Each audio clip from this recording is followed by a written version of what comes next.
Makakapagluto nga ba ng itlog yung init ng araw? Lagay lang daw natin tong kawali. Siguro mga 30 minutes daw sa initan. For 30 minutes guys, lagay na natin tong mantika.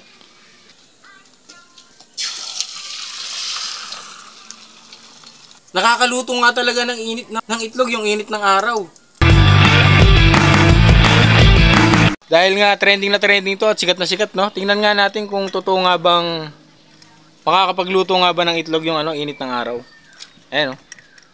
Kita niyo ba yan guys? Susubukan natin, ha. Bale, sabi nila, ilalagay lang daw natin tong kawali. Siguro mga 30 minutes daw sa initan. Subukan natin.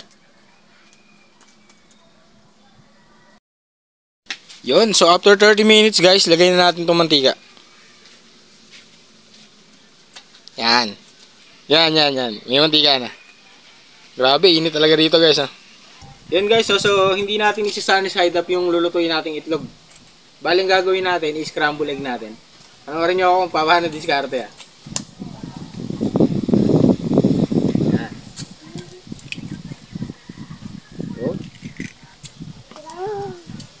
gusto mo rin matuto magluto? Okay. Tingnan nga natin kung paano talaga ginagawa yung pagluluto ng itlog sa may init lang ng araw. Yan lang natin ang yan. Raining! Konting sekreto. Asin. It's raining! O, konting konting halo-halo. Panoorin nyo ako guys, ha, para malaman nyo kung paano yung sekreto nila, kung paano lutuin. Sa Okay guys, so kung makikita nyo,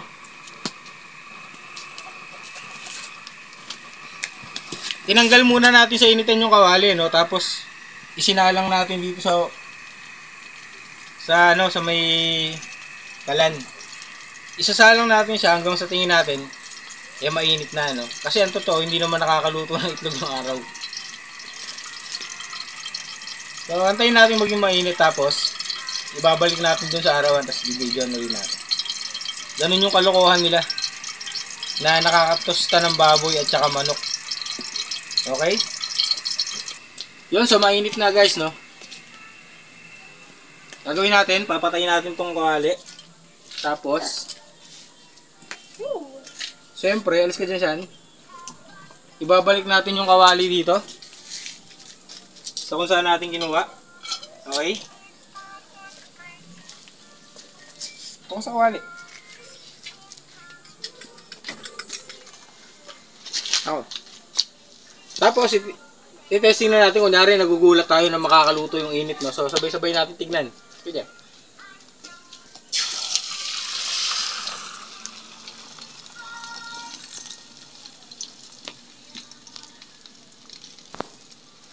Tapos, syempre magugulat tayo, no? Grabe. Nakakaluto nga talaga ng init ng itlog yung init ng araw. Tingnan nyo guys, oh. No! Nakakagulat to. Toasted na agad, oh. Kita nyo guys. Wow, so yummy! So yummy, no?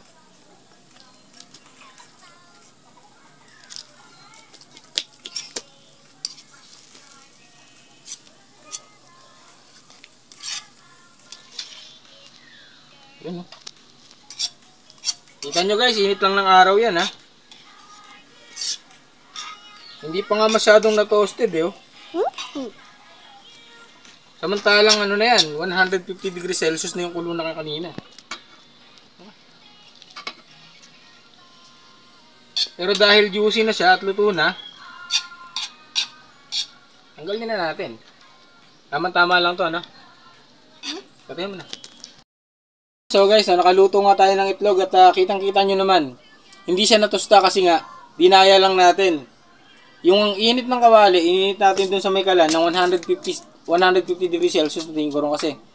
Sobrang init niya kanina, pero nung nilagay natin yung itlog, na-absorb niya yung init, hindi siya natusta. Pero luto na, likas yan. Tikman mo tong egg, dali. Wow!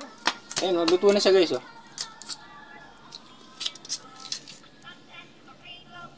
Ano sarap? Ano lasa? Sabi mo, so yummy. Sabi mo rito sa camera. Yun, so ayun ha. Hindi totoong nakakaluto ng itlog yung init ng araw. Kung gagawin yun, siguro mga 1 oras, mahigit. Sa tirik na 2:00 ng tanghali. Pero sa natural lang, hindi ka makakaluto ng itlog talaga. At yung mga tino-toasted nilang manok tsaka baboy, negative yun. Peace out.